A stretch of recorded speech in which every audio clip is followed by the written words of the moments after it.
はい、どうも4月放送局です。今日は、茨城県のね、筑波山の方の、よく行くキャンプ場でね、撮影した動画を、ご覧いただきながらちょっとお話ししていきたいと思います。今回はですね、断酒と、セミリタイヤ、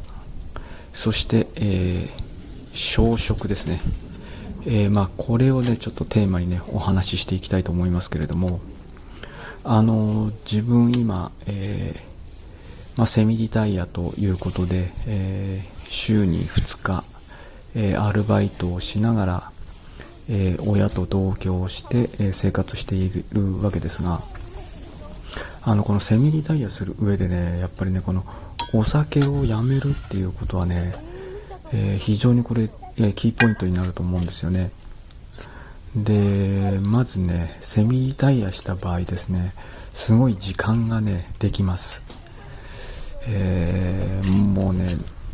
自分のやりたいことがね、もういっぱいあってね、時間が足りないっていう人はね、別に構わないんですけれども、大概の人はね、多分ね、この時間を持て余すと思うんですよね。で、かといってね、何かしなきゃいけないっていう焦りなんかも、初めの頃はあると思います。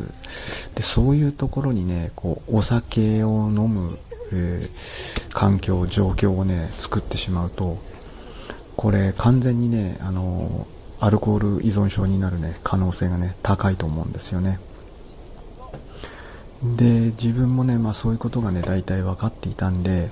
もうセミリタイヤ生活に入る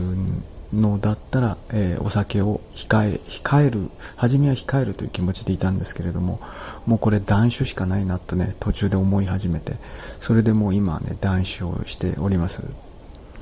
7ヶ月ぐらいになります。